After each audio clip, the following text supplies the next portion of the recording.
the grand jury, and I'm going to try and lie my way out of this. That's just like the phrase, I'm going to the grand jury to lie, is not so. I'm not a lawyer, but I wouldn't advise that. Andrew Weissman, thank you for your time and brilliance, as always. It's great to have you just spend the whole night here. Okay, Georgia, we were just talking about it. Of course, this news tonight regarding Mr. Meadows comes on the eve of the release of certain parts of the Fulton County special grand jury report on Trump's efforts and those of his allies to overturn the 2020 election results in the state of Georgia.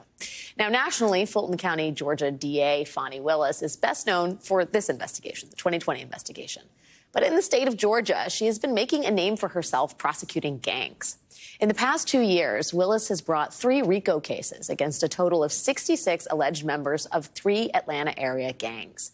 Racketeer, influenced, and corrupt organization charges, that's the RICO in RICO, are notoriously difficult to bring. You have to prove that a group of people were involved in a pattern of multiple crimes and that those crimes were all related to one another.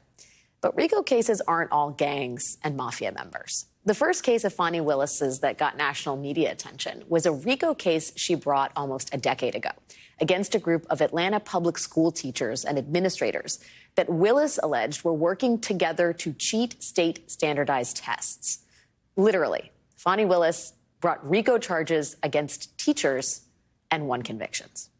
So one of the big questions in former President Trump's case is, will Fani Willis use the particular skill she has of bringing RICO cases against unlikely defendants? Specifically, will she bring RICO charges against Trump and his allies for their attempt to overturn the 2020 election in Georgia? Tomorrow, we get a sneak peek that might help answer that question. Emphasis on the word might. From May to December of last year, Willis's office had been using a special grand jury in Fulton County to investigate the matter. The special grand jury was specifically charged with submitting a report recommending whether anyone involved should be prosecuted for potential crimes. In December, that grand jury gave their report to a Fulton County judge, who in turn gave it to Fani Willis's office. Tomorrow, less than 24 hours from now, that same judge is going to release 3 chunks of the report to the public. Most of the report, including a, quote, roster of who should or should not be indicted, the judge has said, are, quote, for the district attorney's eyes only for now.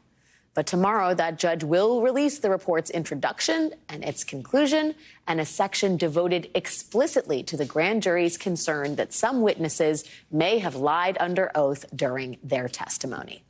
Now, the judge has said explicitly that tomorrow's report will not be naming names.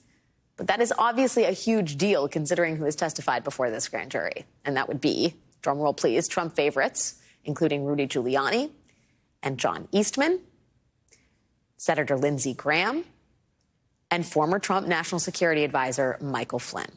These are just some of the dozens of witnesses that special grand jury could be accusing of certain crimes here. And one of the most potentially explosive questions will be, does the grand jury suggest that a group of people were involved in a pattern of multiple crimes, all related to one another, with the end goal of overturning the 2020 election? Could this be another Fani Willis RICO case?